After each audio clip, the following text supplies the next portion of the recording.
Հայկն ուղղեց փողկապը և նայեց հայելու մեջ։ Նրա ձեռքերը չէին դողում, թեև սրտի զարկելը լսվում էին անգամ ականջներում։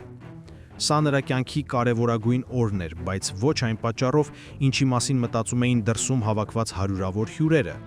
Դրսում, շքեղ ռեստորանի սրահում հնչում էր երաժշտությունը, սեղանները ճկվում էին ուտեստների առատությունից, իսկ հարսնացուի հայրը, հայտնի գործարար Ռուբեն Ավագյանը, գոհունակ ժպիտով ընդունում էր շնորհավորանքները։ Նա ամուսնացնում էր իր միակ դստերը՝ Անիին։ Հարսանիքը հիշեցնում էր թագավորական խնջույք։ Ռուբենը ոչինչ չէր խնայել, նա հպարտ էր։ Ի վերջո փեսացուն Հայկը կատարյալ էր, խելացի, համեստ, հեռանկարային իրավաբան, ով վերջին 1 տարում դարձել էր Ռուբենի աջ ձեռքը։ Խնջույքի թեժ պահն էր։ Թամադան խոսքը փոխանցեց փեսային։ Երաժշտությունը լռեց։ Հայկը վերցրեց բարձրախոսը։ Նա նայեց Անիին, հարսնացուն նստած էր, գլուխը կախ, սպիտակ շքեղ զգեստի մեջ նա կարծես փխրուն արձան լիներ։ Նրա աչքերում ուրախություն չկար, միայն ինչ-որ տխուր հաշտվողականություն։ Հարգելի հյուրեր, սկսեց Հայկը հաստատուն ձայնով։ Պարոն Ռուբեն, տիկին Գայան է։ Բոլորդ գիտեք, որ ես որբ եմ մեծացել։ Դուք ինձ ընդունեցիք ձեր ընտանիք եւ այսօր ես ուզում եմ պատմել մի կարճ պատմություն իմ իսկական ընտանիքի մասին։ Ռուբենը ժպտաց ծխախոտի ծուխը բաց թողնելով։ Նա սիրում էր հուզիչ պատմություններ։ 1995 թվականն էր, երկու ընկեր որոշեցին բիզնես սկսել։ Մեկը դրեց իր տունը, մեքենան, վերցրեց պարտքեր, մյուսը միայն իր խորամանկությունը։ Գործը հաջողվեց, բայց երբ եկավ փողը կիսելու ժամանակը, երկրորդ ընկերը սարքեց այնպես, որ առաջինը հայտնվի բանտում, իբր խարդախության համար։ Այդ մարդը բանտում մահացավ սրտի տագնապից, իմանալով, որ իր կինն ու 5 տարեկան որդին մնացել են փողոցում։ Դահլիճում լռություն տիրեց։ Ռուբենի ժպիտը դանդաղ անհետացավ դեմքից։ Նա լարվեց։ «Ինչ ես դուրս տալիս, տղա», գոռաց Ռուբենը։ «Ես Հայկը չեմ», հանգիստ ասաց փեսան։ «Իմ իսկական ազգանունը Պետրոսյան է։ Ես Արմեն Պետրոսյանի որդին եմ։ Այն մարդում դուք ոչնչացրեցիք։ Ես 3 տարի ծախսեցի ձեզ մոտենալու համար։ Ես մտա ձեր տուն, ձեր վստահության մեջ եւ ձեր գործերի մեջ»։ Հայկը հանեց գրպանից մի կրիչ, ֆլեշկը եւ դրեց սեղանին։ «Այստեղ բոլոր ապացույցներն են։ Ձեր կեղծ հաշիվները, կաշառքները եւ ամենակարևորը հորս գործի իրական փաստաթղթերը, որոնք դուք կարծում եք, թե այրել եք։ Ոստիկանությունը արդեն ճանապարհին է»։ Ռուբենը գունատվել էր։ Նա նայում էր Հայկին ատելությամբ եւ վախով։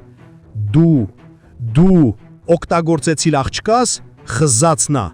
Անին ինչ մեղք ուներ։ Հայկը շրջվեց դեպի Անին։ Սա պետք է լիներ նրա հարկանակի վերջին ակորդը։ Նա պետք է լքեր նրան հիմա, բոլորի աչքի առաջ ցավեցնելով Ռուբենին ամենացավոտ տեղից։ Նա ընդամենը գործիք էր, սառը ասաց Հայկը։ Ես չեմ կարող ամուսնանալ իմ թշնամու դստերի հետ։ Հարսանիք չի լինելու։ Նա շպրտեց բարձրախոսը եւ շարժվեց դեպի ելքը։ Դահլիճում քաոս էր սկսում, բայց այդ պահին լսվեց Անիի ձայնը։ Նա հանգիստ էր, բայց այնքան հստակ, որ ստիպեց Հայկին կանգնել։ «Սպասիր»։ Անին վեր կացավ։ Նա չէր լայում։ Նա նայեց հայրիկին, հետո Հայկին։ Նրա հայացքում չկար զոհի վախ։ «Դու իրականում կարծում ես, որ դու այս խաղի միակ խաղացողն ես, Հայկ», հարցրեց նա։ Հայկը շրջվեց։ «Ինչ ես ուզում ասել»։ Անին դանդաղ հանեց մաթից նշանդրեքի թանկարժեք մատանին։ «Դու կարծում ես ես չգիտեի, թե դու ով ես։ Ես գիտեի, որ դու Արմենի տղա ես հենց առաջին օրվանից, երբ մենք ծանոթացանք։ Ես տեսել էի քո լուսանկարը հայրիկիս հին թղթերի մեջ»։ Ռուբենը ապշած նայեց դստերին։ «Անի, լռիր հայրիկ», կտրուկ ասաց Անին չնայելով նրան։ «Ես ատում էի քեզ ամբողջ կյանքում։ Այն բանի համար, թե ինչպես վարվեցիր մորս հետ, ինչպես էիր ստորացնում բոլորին։ Ես ուզում էի փախչել այս ոսկե վանդակից, եւ երբ հայտնվեց Հայկը, ես հասկացա, որ սա իմ շանսն է»։ Անին մոտեցավ Հայկին։ «Ես թույլ տվեցի քեզ գտնել այդ փաստաթղթերը, ես բաց թողի ցևկի դուռը, ես տվեցի քեզ բանալիները, ես օգնեցի քեզ ոչնչացնել հորս, որովհետև նա արժանի էր դրան»։ Հայկը կարացել էր։ Նրա կատարյալ պլանը հանկարծ փլվեց։ Նա կարծում էր, թե ինքն է հորցուրը, բայց պարզվեց, որ նաև զոհ է։ «Բայց գիտես որն է տարբերությունը մեր միջև», շարունակեց Անին նայելով ուղիղ նրա աչքերի մեջ։ «Ես սիրահարվեցի քեզ։ Ես հույս ունեի, որ վերջին պահին, երբ նպատակդ իրականանա, դու կընտրես ինձ, ոչ թե վրեժը։ Ես սպասում էի, որ դու կհասկանաս, որ մենք երկուսն էլ նույն մարդու զոհերն ենք»։ Անին դրեց մաթից նշանդրեքի թանկարժեք մատանին Հայկի ափի մեջ։